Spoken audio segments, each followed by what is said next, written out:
Bueno, pues gracias por permanecer con nosotros en esta noche que sabemos que es tan especial, que viene precedida de festejos que terminaron bien entrada la madrugada en algunos casos. Pero bueno, pues aquí estamos al pie del cañón, como lo está el doctor Guillermo Luébano, a quien primero doy la bienvenida y a continuación e inmediatamente felicito. Felices fiestas. Igualmente, Agustín, gracias por la invitación. Buenas noches y felices fiestas, feliz Navidad para ti y toda la audiencia. Y aquí estamos. Pues sí, para sí, lo que digas. El mundo no se para, todo bien con los festejos familiares. Todo muy bien. Tú bien. sí los vives en familia. En familia, sí, no es una gran celebración. Bueno, sí es una gran celebración, no mucha gente, nada más la familia cercana. Pero bien, sí, siempre tenemos la tradición de cena navideña. Mira, yo aprovecho, yo los días 24 como con un grupo de amistades, pero a las 5 se acabó, a las 6 ellos siguen porque no hacen nada más. Pero bueno, pues yo tuve una cena íntima con mi adorno navideño. Sí, y no piensen en nadie mal, mi adorno navideño es mi mascota, el buen Lalo. Que anoche estaba vestido para la ocasión y que es todo el motivo navideño que hubo en casa. Bueno, tiempo de resumen. O sea, estas semanas se usan pues para ver qué pasó con el año que nos concluye en 6 días. Pero tenemos un año especialmente agitado. Yo creo que con grandes conflictos, por primera vez otra guerra en Europa, desde la guerra de Yugoslavia, que terminó pues, en el 95 finalmente. De nuevo el asunto de Medio Oriente, pero ahora a una escala mucho mayor, crisis en Sudán. Pero yo creo que el gran tema de este año es el regreso de Trump, ¿no? Sí, sin duda es el acontecimiento geopolítico del año. ¿Y por qué es el acontecimiento geopolítico? Porque la llegada de Trump, inesperada por la forma en cómo llegó, ha simbrado prácticamente a todos los estados y a todas las instituciones internacionales, ¿no?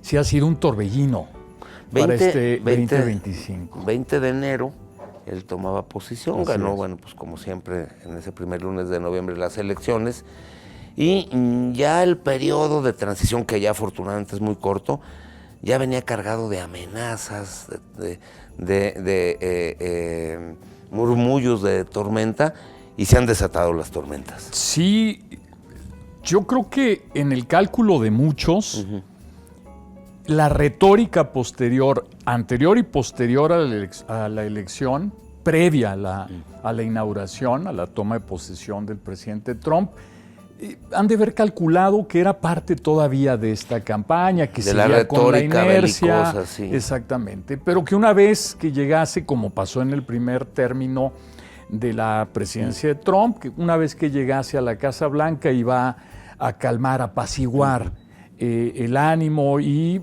a gobernar más o menos al estilo que lo hizo la primera vez. Pero no fue así. Nos sorprendió, insisto, por la forma tan intempestiva en que llegó a trastocar prácticamente todo el orden geopolítico global. Ahora que platicas esto, de las retóricas de campaña, Trump forma parte de lo que la Anne Applebaum llama la internacional populista, donde agrupa a populistas de derecha y de izquierda. Aunque en algún momento quiero platicar sobre el famoso giro a la derecha, el asunto es que Milei, Trump, Orbán, Meloni, López Obrador y todo este grupo de personajes considerados outsiders, unos de izquierda, otros de derecha, Petro, Boric, tienen una característica en común contra los políticos tradicionales, es que sí cumplen sus peores promesas. Sí, son anti-establishment. Este famoso grupo de derecha en particular, conocido como el CPAC, del que forman parte estos, quitando a López Obrador, estos mandatarios que indicas, sí son más de derecha y todos tienen la particularidad de seguir políticas populistas, fundadas en la idea de que el orden establecido en sus estados es el que ha provocado toda la desastre económica, política en la que viven. La casta. La famosa casta en Argentina, sí, la mafia, el Deep State en los Estados Unidos. La mafia del poder. La mafia del poder. Bueno, acá. Gabriel Boric, que se moderó, él sí se moderó, sí. Eso le costó que ahora en Chile seguramente van a tener un régimen de populistas de derecha. Es muy probable, sí, es sí, muy sí. probable, y ya lo vimos en Perú, lo vimos en Bolivia, Ecuador, Argentina, o sea, América también se está moviendo, América sí. Latina, hacia esta tendencia más conservadora de políticas de derecha, algunas más extremas, como en el caso de Milei.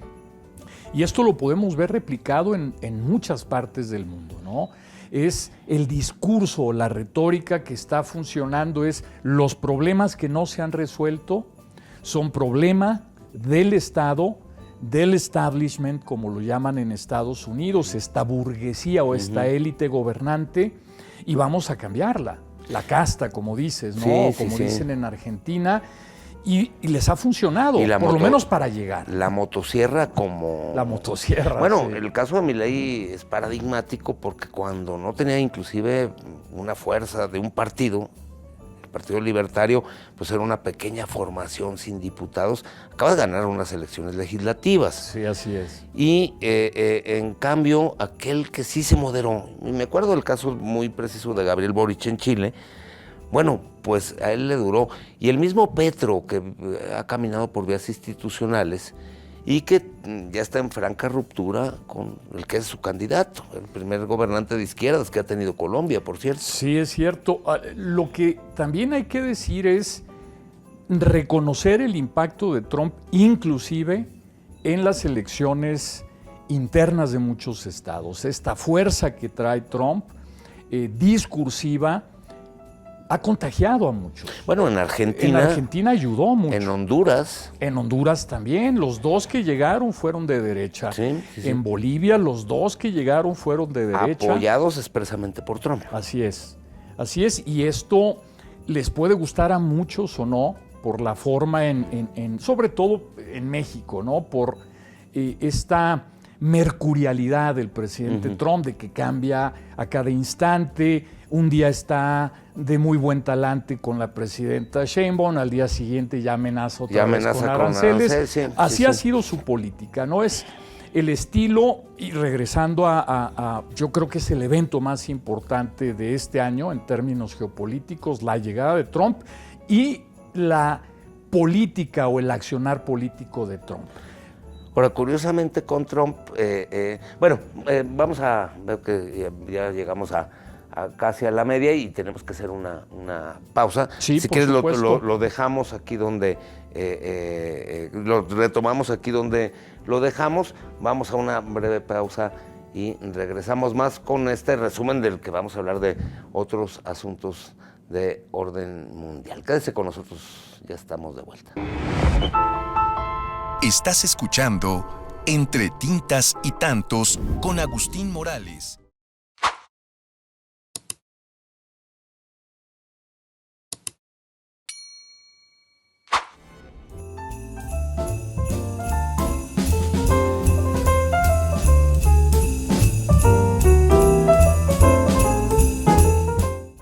Bueno, pues muchísimas gracias por seguir con nosotros.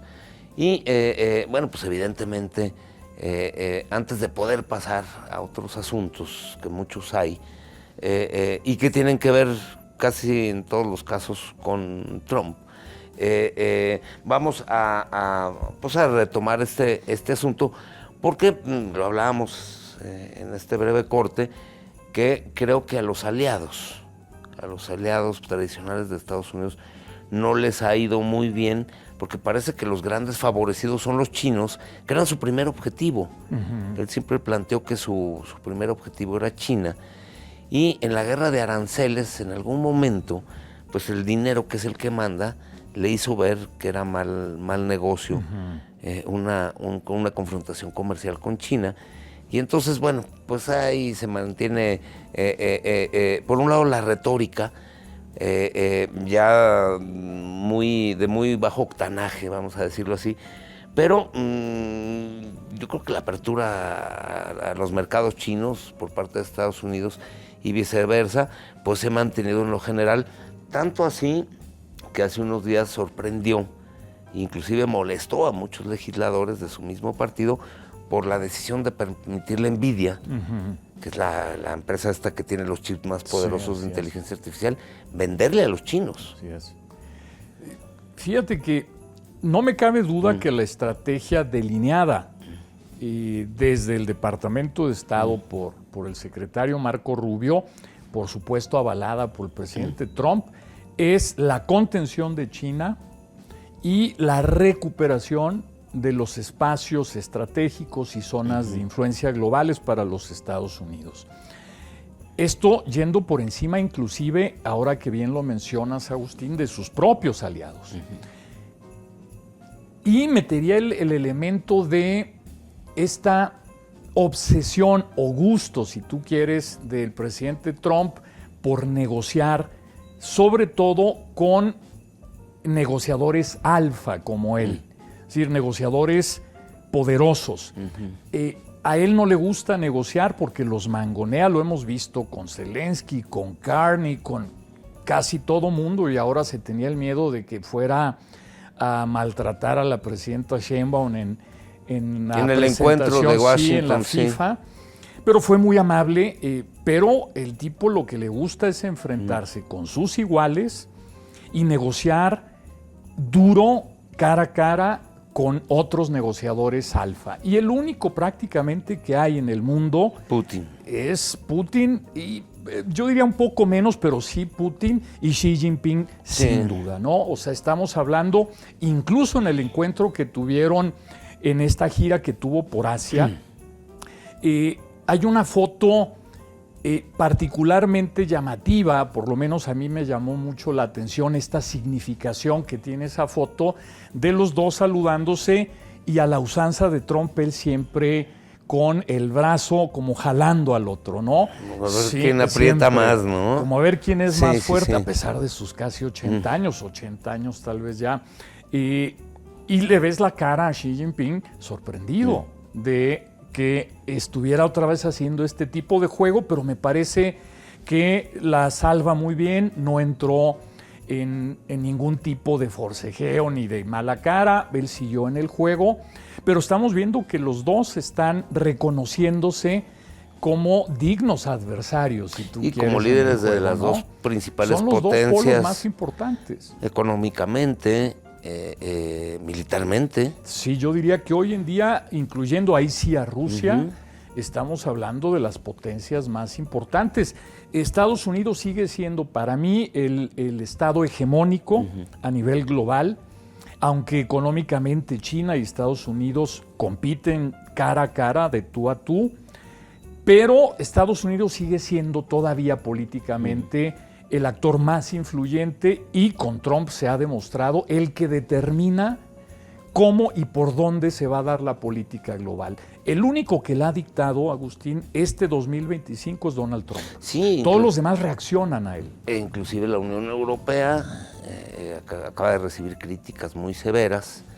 Ellos ya los desmintieron, pero finalmente fueron apartados. Así es. De las negociaciones de paz, o que persiguen la paz entre el invasor Rusia. Hay que recordar que esto es una invasión en toda regla, pero finalmente puede ser que Putin saque dividendos territoriales. Así es, que es lo que no quería Zelensky en un inicio, y ninguno de los líderes importantes de Europa, sean parte de la Unión Europea o del Reino Unido, estaban dispuestos a que Ucrania cediera, porque no estás hablando solo de la parte del Donbass, sino también ya lo que tuvo desde el 2014, que es la península de Crimea, que es estratégica. No sabemos qué tanto va a ceder o están empujando por concesiones territoriales. Lo cierto es que Rusia eso es lo que está buscando, y yo creo que no va a dar un paso atrás si no es a través de una conquista territorial, porque le ha costado mucho, hay que decirlo, en vidas humanas, ahora que comentabas En lo de gasto Afganistán, militar. en gasto militar, en sanciones económicas. O sea, Rusia no está mejor hoy que hace 4 años previo a la invasión de Ucrania. Y ha tenido muchas pérdidas en vidas humanas.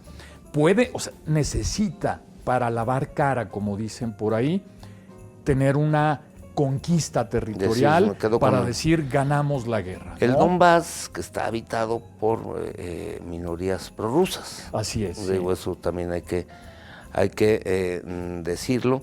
Pero bueno, pasemos de Trump, porque luego esto nos lleva a muchos satélites. Cuando hablemos de Medio Oriente, donde este año pues finalmente se impuso un frágil acuerdo de paz que se mantiene hasta ahora, cuando hablemos de la situación de Venezuela. Claro. Donde pues ahora sí que está gastado el cliché, pero suenan tambores de guerra. Sí. De las amenazas, y volvemos a Trump, a Colombia y a México, donde se reserva el derecho de intervenir. A mí me parece de una candidez extrema cuando se apela a leyes nacionales que prohíben que nos invadan. Bueno, pues es que quien entra a tu casa y a la fuerza...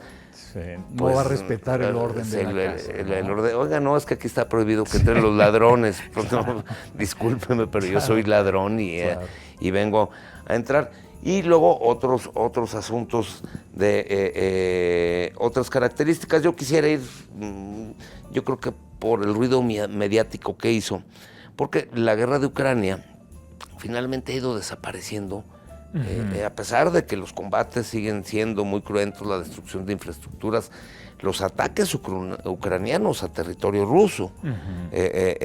Pero finalmente, bueno, pues se habla de hechos muy puntuales ahora del proceso, pero creo que el otro gran suceso internacional fue pues la muerte de 70,000 civiles palestinos y un acuerdo de paz impuesto también desde Washington, porque veía, a propósito de la festividad de hoy,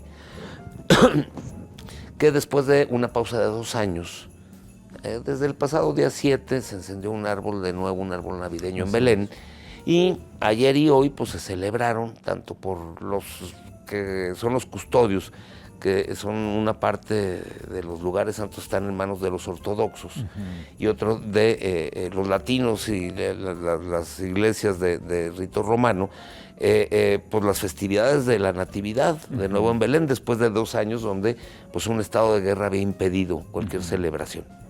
Sí, ese también es uno de los eventos más importantes, que ya tenía un par de años, pero llegó a un punto en donde la crisis humanitaria, si recuerdas tuvimos un programa al respecto, la crisis humanitaria en Gaza empezó a presionar a muchos estados para que estos hicieran algo al respecto, particularmente europeos. Desde julio de este año, recuerdo que el presidente Macron empezó con esta iniciativa del reconocimiento del Estado palestino. Junto con los sauditas. Exactamente, sí. Y se sumaron ya en septiembre en la Asamblea General, Portugal. Se sumaron Reino Unido, Portugal, muchos estados al reconocimiento al Estado palestino, para tratar de empujar una posible solución. Esta solución no se veía viable en tanto Israel y los Estados Unidos no quisieran que esta solución se diera. Pero al parecer Trump y su grupo de negociadores, particularmente 2, su yerno y uno de sus amigos, que es el enviado que tiene para Medio Oriente, lograron lo que se pensaba imposible: sentar a Hamás y a Israel.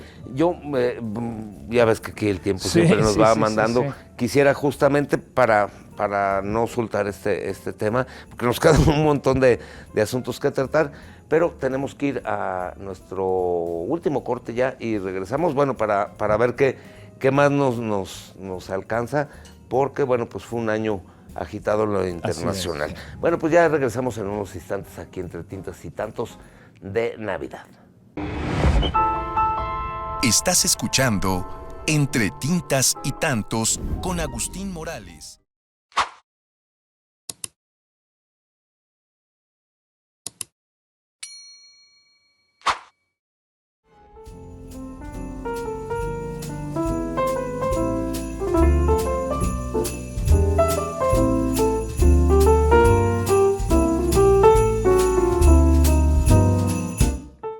Bueno, pues en este no tan festivo ambiente, porque desafortunadamente el mundo está revuelto y pues estamos hablando, ya lo decía yo, por ejemplo, otro conflicto en el corazón de Europa con la posibilidad de un enfrentamiento con todo el bloque de la NATO, de la OTAN, pues con esta Rusia imperial. Pero estábamos con lo de Israel, que hay que, bueno, por lo menos tratar de cerrarlo en estos minutos que nos quedan. Y como veo que no vamos a poder hablar de América Latina y de otros tantos asuntos, pues aquí públicamente, con tu aval, pues a ver si dentro de una semana, que ya estamos en el año 2026, a ver cómo nos comienza, pues que podamos completar este resumen para no dejarlo trunco. Sí, me parece muy bien. Qué mejor manera, Agustín, de empezar el 2026 que aquí contigo en tu programa. Así que encantado. Un 1 de enero. Bueno, pues entonces, pues finalmente Trump impone, inclusive a Netanyahu y a sus ministros más extremistas. Sí, había cometido, hay que poner en el contexto la guerra con Irán, la guerra de los 12 días con Irán. Y la reacción que tuvo los Estados Unidos para terminar ese conflicto, y fue intervenir. Ya no fue una política, esta famosa containment o deterrence, de decir, te amenazo y si haces esto, hago aquello. No, acá fue una amenaza, pero con bombardeos, con ataques directos. Sí. Misiles estratégicos, y esto lo sorprendió a Irán porque ya no fue una amenaza nada más. O sea, la amenaza siguió latente, es decir, o paras o ya la intervención va a ser mayor, pero para que veas que esto va en serio, ahí te van una serie de misiles y esto acabó el conflicto. El tema, te decía, perdón Agustín, es por qué es importante, porque los cataríes, que son aliados de los Estados Unidos y eran los mediadores con Irak, fueron atacados después por Israel. Porque tienen ahí, había una sede de Hamas. Así es. Y fueron y atacaron y mataron a algunos líderes que estaban ahí en Qatar, que se sentían en terreno seguro. Sí. Y una cosa colateral es que también eso le permitió liberar el frente libanés.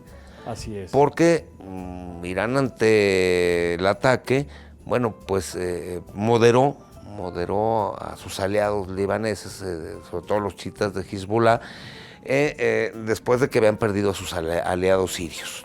Los alawitas, Bashar al-Assad, que está refugiado en Moscú, entiendo. Entonces finalmente se desactivaron varios frentes. Sí, que también es el tema de Siria es importante porque ya gobernado por exterroristas, así considerados por los Estados Unidos, ya hay una alianza con estos liderazgos. Fue a Washington. ISIS, ya hubo un encuentro con él. Así es la geopolítica, ¿no? Se mueve, como decían, los Estados Unidos no tiene amigos, tiene intereses, ¿no? No importa que haya sido mi enemigo antes, si ahora me conviene que estés en una posición estratégica, bienvenido. No olvidemos que los Estados Unidos, también ahora acordándome de lo que comentabas de Afganistán, entrenó la CIA a Osama Bin Laden para enfrentar a la Unión Soviética. A la Unión Soviética. Sí. Todo el movimiento Mujahidín, bueno, la famosa Operación Ciclón, que era secreta, porque bueno, siempre hay una enemistad entre el mundo árabe en general, en el papel, porque bueno, los sauditas, los cataríes y ahora los sirios inclusive, y yo creo que el líder sirio, el nuevo líder sirio, dijo, bueno, pues ya lo que queremos es paz. Moderó su lenguaje, dijo, se acabaron aquí ya las cosas, y una cosa que no se esperaba, el gran temor respecto a la minoría alawita, que era la que dominaba en Siria, es que en su condición de chiitas en un país suní, podían ser exterminados. Así es. Y en términos generales, aunque hay ataques aislados, han sido respetados. Sí, yo creo que ha sido muy inteligente la forma de abordar el liderazgo ahora de Siria, porque se dieron cuenta que lo que comentábamos, Medio Oriente es una zona de influencia de los Estados Unidos. Ahí no entra Rusia, ahí no entra China, y si entran son, o es de manera indirecta, ¿no? Proveyendo armas, recursos, pero no directamente. Y Siria se dio cuenta que la posición para poder gobernar y salir adelante es aliándote con los Estados Unidos o teniendo al menos una política abierta de cooperación, de diálogo, si tú Bueno, quieres, parece que el menos. encuentro fue así. Trump se manifestó en términos muy elogiosos. Así es. Y entonces, bueno, estamos desactivando frentes activos, pero bueno, pues se mantienen tantos y tantos otros. Y bueno, por lo pronto, ahora hay relativa tranquilidad. La Cisjordania parece que está ahorita transitando y se está esperando que se conforme pues este comité. Así es. Donde va a haber árabes, donde va a haber palestinos, para finalmente desalojar a Hamás, que creo que es el objetivo central de Estados Unidos e Israel, y entregarlo a una autoridad internacional y preparar nuevas autoridades palestinas. Me acuerdo que yo, esto o lo platicamos o lo oí en uno de tus podcasts, de que desafortunadamente algo que ha estado pasando con estas democracias es que han sido ineficientes y corruptas y han dado pie, en el caso de la Palestina, que no es un Estado todavía de derecho, el experimento de la ANP pues ha sido terriblemente frustrante para la población palestina. Como un asunto que quiero que platiquemos el otro día, las democracias pierden crédito en nuestro continente y en todo el mundo. Y esto ha dado pie a que pues estos outsiders de la política pues se vayan, gobiernan Italia, crecen en España, crecen en Países Bajos. El mismo Reino Unido está en Reino Unido. Francia. En Francia no se diga, Francia, los lepenistas, la vieja Alianza Nacional o la Alianza Francesa, y Vox en España. Bueno, hay un sinfín, y bueno, pues es lo que parece que está pasando, no en toda América Latina, pero sí en gran parte. Sí, así es. Y importante que lo menciones, este fracaso de la Autoridad Nacional Palestina para gobernar lo que le habían dejado de territorio reconocido después de los acuerdos de Oslo de los 90s, lo vilipendió, lo mal usó, porque por corrupción, por ineficiencia, perdieron las elecciones parlamentarias, la mayoría del Parlamento, a manos de Hamás, y ahí cambió todo el escenario, porque Hamás no solo ganó la mayoría, ojo, sino que dijo, para que podamos estar los dos, convivir los dos, Hamás y Fatah, el brazo político de la ANP, yo me quedo con la Franja de Gaza, tú te quedas en con la Cisjordania, y eso trastocó todo el escenario palestino, y fue cuando Israel prendió las alarmas. Y si le sumas a esto el mal cálculo de Hamás de invadir y atacar Israel, ahí inicia lo que me pareció a mí fue el suicidio de Hamás, de llegar a tratar de socavar la autoridad y soberanía israelí, invadiendo y atacando. Un asunto que está condenado unánimemente y que está también declarado como crimen de lesa humanidad, así como los de Israel. Bueno, pues nos tenemos que ir. Mira, ya quedamos, nos encontramos aquí en una semana, ya el próximo año, y pues tratamos algunos, que no todos, de los muchos temas que nos está dejando este 2025 que con se todo acaba. Gusto, Gracias todo gusto mucho. Y feliz Navidad para ti, para felices fiestas. Y bueno, pues felices fiestas también para ustedes. Pero antes de despedirme, quiero desear lo mismo a todo este gran equipo de producción y recordarles que pasado mañana sábado hay Entre Tintas y Tantos ya, bueno, pues en la víspera de que se termine este 2025. Pase feliz noche y les reitero mi felicitación a todos ustedes. Muchísimas gracias.